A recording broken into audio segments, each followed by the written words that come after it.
أنا هاقول في الفيديو ده كلمتين مهم جدًا كل أم إن هي تسمعهم في خلال تربيتها لولادهم. أنا اتعلمتهم من أم جميلة عايشة في أمريكا بقى لها حوالي 20 سنة. امبارح بابا كلمني قال لي تعالي يا هاجر عشان في ناس معرفة عايزين يشوفوكِ، هم تبع بابا وأنا عارفاها، يعني عارفاها اسمًا بس، فرُحت عشان أقابلها. أنا رُحت كأني كنت قاعدة في session باتعلم وكتبت وراه حاجات كتير، وقلت صحيت النهارده اول حاجه عايزه اعملها ان انا عايزه اشارككم الحاجات دي، بعض من الحاجات اللي ليها علاقه بالتربيه، والحاجات التانية هبقى اقولها لكم في فيديوهات تانية. 3 حاجات النهارده عايزه اقولهم لكم كأم لازم تعمليهم مع ولادك، وخصوصا ان احنا بقينا نقول احنا عايشين في عصر بقى فيه مدخلات كتير قوي حوالينا، وبقى الانترنت والسوشيال ميديا، ونعمل ايه مع ولادنا. هي بقى كانت عايشه في قلب كل الحاجات دي، وال3 حاجات دول ساعدوها جدا انها تربي ولادها يعني احسن تربيه. اول حاجه هي المشاركه.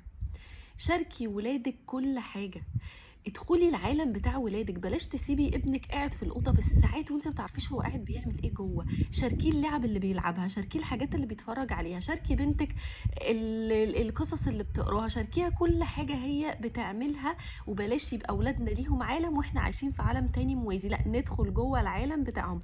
كان الشقيري هنا بيقول حته حلوه قوي، بيقول ما تستناش لما ابنك يبقى مراهق وتبقى عايز تصاحبه، لا صاحبه من وهو صغير. تاني حاجة هي المشاركة في حاجة تانية، ان انا ولادي لما اجي اخد قرار حاسم وافرض عليهم حاجة، اخليهم يشاركوني في الحاجة دي. يعني مثلا هي لما بيبقى في موقف معين عايزة ولادها يعملوا حاجة هي عارفة ان هم عارفين الصح فيه، تقول لهم انا مش عارفة المفروض نعمل ايه هنا، قولوا لي انتوا طب نعمل ايه، انا لوحدي انا مش عارفة نعمل ايه. وهم اللي بيقولوا لها التصرف الصح هنا. هيدا بيحط فيهم ايه بقى؟ بيحط فيهم المسؤولية، بيبقى عندهم مسؤولية تجاه ان هم يعملوا الحاجة الصح. تالت واهم حاجه نعملها مع اولادنا، ودي الحاجه الحمد لله انا كنت بعملها كده من غير يعني ما بقى قصد قوي، وهي خلتني ابقى فعلا هعملها وهقولها في اليوم بتاع 10 مرات. ان هي بتقول لاولادها ايه؟ انا مسلم. انتوا عارفين يا جماعه ان احنا كتعريف الهويه بتاعتنا ان احنا مسلمين. احنا الكلمة دي محتاجين نستعملها مع اولادنا في اليوم زي ما قلت كتير جدا.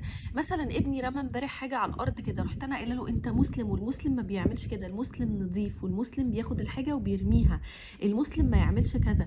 لما مثلا يهزر هزار مش حلو، اقول له المسلم مش بيهزر بالطريقة دي، وانت مسلم انت محتاج تعمل ده. بخلي ابني يبقى عنده بيلونجنج للاسلام. ومفيش حاجة اعظم ولا احلى ولا اقوى من انك تخلي ابنك مسلم على حق، وتخلي ابنك عنده هوية المسلم ومرتبط فعلا